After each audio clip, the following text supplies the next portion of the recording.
एक दिन अपनी टूटी फूटी घड़ी को लेकर घड़ी साज के पास गया। घड़ी ऐसी हालत में हो गई थी कि पहचान में भी ना आती थी कि कभी घड़ी रही होगी। 7 मंजिल मकान से गिर गई थी। जेब घड़ी थी, कुछ देखने को झांकता था खिड़की से, कुछ ज्यादा झांक गया, घड़ी खिसक गई। अब 7 मंजिल से गिरी थी तो सब तहस नहस हो गई। घड़ी साज की टेबल पर जब उसने घड़ी रखी, घड़ी यानी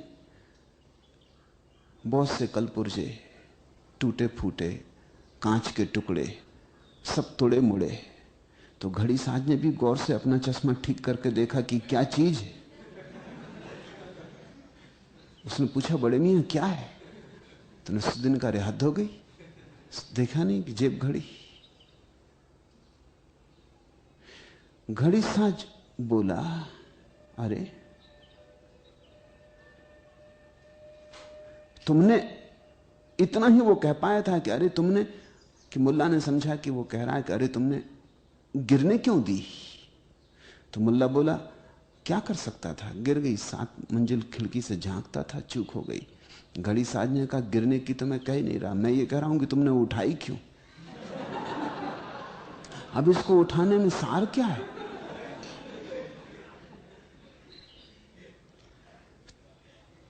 तुम जिस दिन जाग कर देखोगे उस दिन तुम पाओगे जीवन में कुछ था ही नहीं। तो तुम उस दिन ऐसा थोड़ी करोगे कि छोड़ दें, तुम उस दिन सोचोगे कि इतने दिन पकड़े कैसे रहा, घड़ी उठाई ही क्यों। ऐसा थोड़ी कि उस दिन तुम विचार करोगे कह रहे त्याग महान है।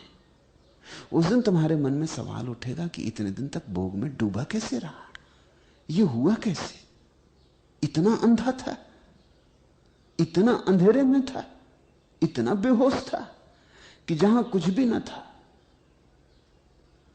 पश्चिम में कहावत है कि दार्शनिक ऐसा आदमी है जो अंधेरी अमावस की रात में अंधेरे कमरे में एक काली बिल्ली को खोज रहा है जो वहां है ही नहीं।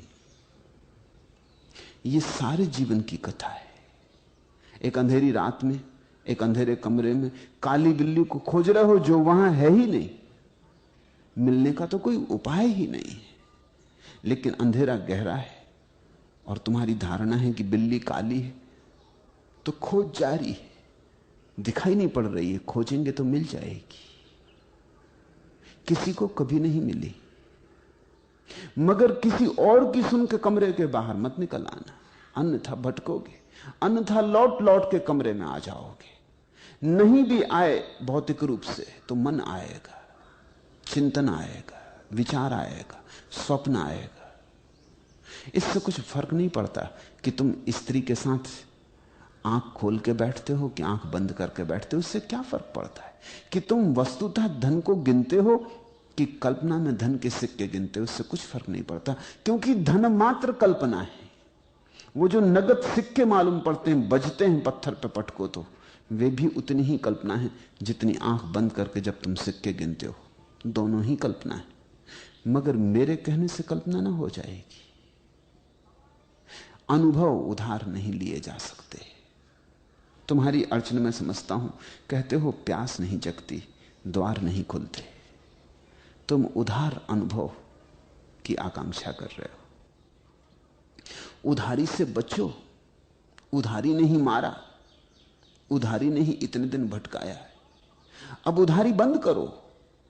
अब तो अगर तुम्हें लगता है कि इस संसार में कुछ सुख है तो पूरी कोशिश कर लो, पूरी कर लेना, तन मन प्राण से। रत्ती भर बाकी मत रखना, क्योंकि बाकी रखा ही सताएगा, बाकी रखा ही पीछा करेगा। संसार पीछा नहीं करता। संसार में तुम जहां नहीं दौड़े, जो कोने अधूरे रह गए, बिना दौड़े रह गए, वही पीछा करते। जो जान लिया उससे तो छुटकारा हो जाता, जो अनजाना रह गया उसी के साथ बंधन बंधे रह जाते। तो तुम उतरो। प्यास नहीं जगती, जगाओ ही क्यों, अभी संसार की प्यास होगी। दोनों प्यास साथ साथ नहीं हो सकती। असत्य की जब तक प्यास हो तब तक सत्य की प्यास नहीं हो सकती। जब तक झूठ को पीने में रस हो तब तक सच को पीने में रस नहीं हो सकता। तो अभी झूठ में रस है, अभी अहंकार में रस है। अहंकार यानी झूठ। अभी पद मिले, प्रतिष्ठा मिले, सिंहासन मिले, अभी अहंकार में रस है। इस रस को अनुभव कर लो। और डर कुछ भी नहीं है, क्योंकि रस वहां है नहीं, बिल्ली कमरे में है नहीं। इसलिए मैं कहता हूं हिम्मत से खोज लो, कोना कोना खोज लो, पूरे रत्ती रत्ती को खोज डालो। तुम्हारे और महात्मा बहुत डरे हुए, तुम्हारे महात्मा भी उधार मालूम होते। वो तुमसे कहते हैं मत जाओ संसार में, उलझ जाओगे। मैं तुमसे कहता हूं जाओ, उलझ कैसे सकते हो? उलझाने योग्य वहां है क्या? हां, अगर न गए पूरे पूरे तो उलझे रह जाओगे। तो मन सदा कहता रहेगा काश गए होते, शायद मिल जाता। कौन जाने, कुछ हिस्सा अनजाना रह गया, वहीं हो संपदा, उसी जगह से चूक गए हो। तुम्हें पक्का भरोसा कैसे आएगा कि वहां बिल्कुल नहीं था सत्य? झूठ ही झूठ का फैलाव था, प्रपंच ही प्रपंच था। तो मैं तुमसे कहता हूं जाओ, जहां रस हो वहां जाओ।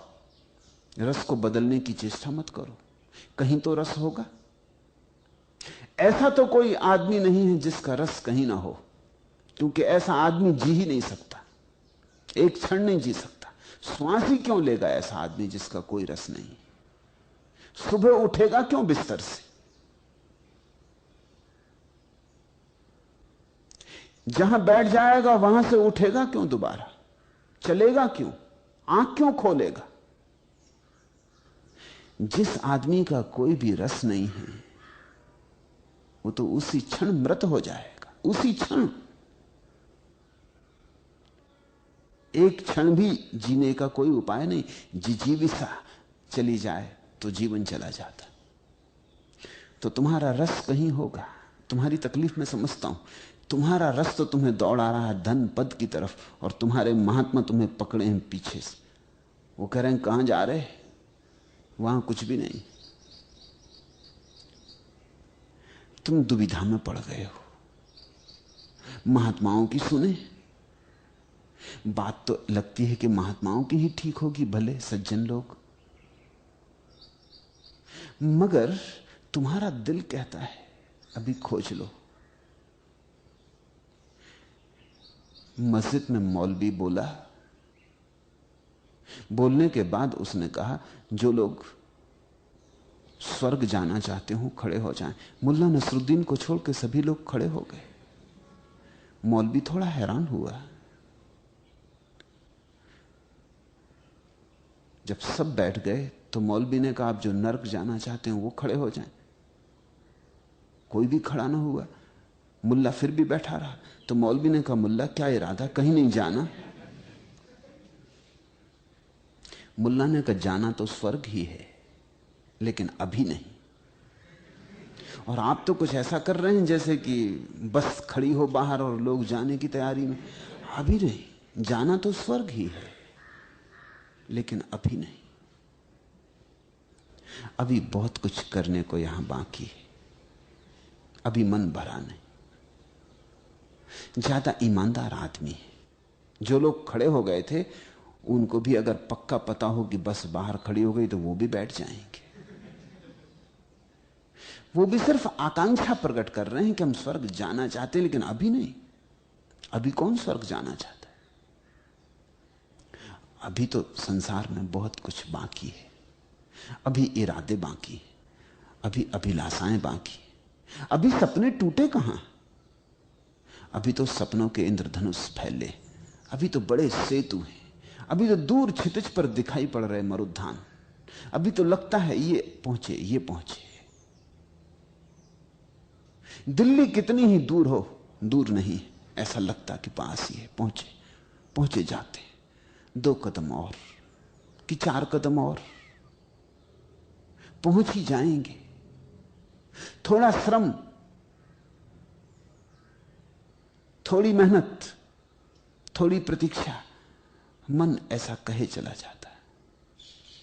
तुम्हारा रस संसार में, फिर सांसारिक लोगों के चेहरों को देखते हो तो लगता है कि मिलेगा शायद ही, क्योंकि इनमें से किसी को भी नहीं मिला।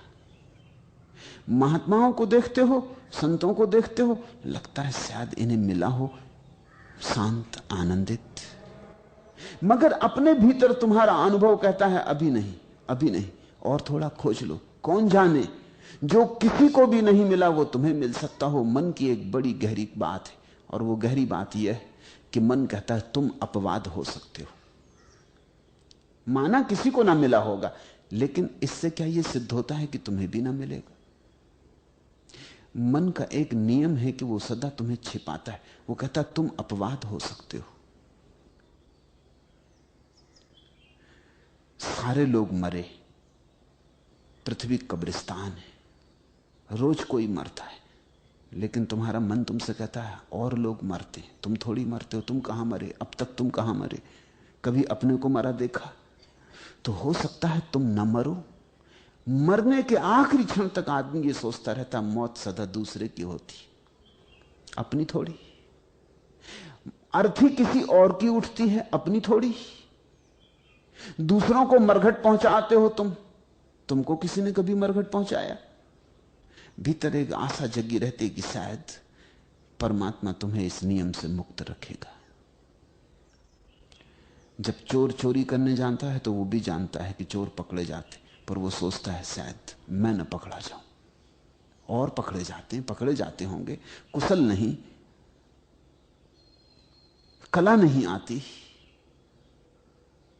जब हत्यारा किसी की हत्या करता है तो जानता है कि हत्या का क्या परिणाम हो सकता है, लेकिन सोचता है मैं पकड़ा जाऊंगा, नहीं, सारा इंतजाम कर लूंगा, पकड़ना संभव नहीं होगा।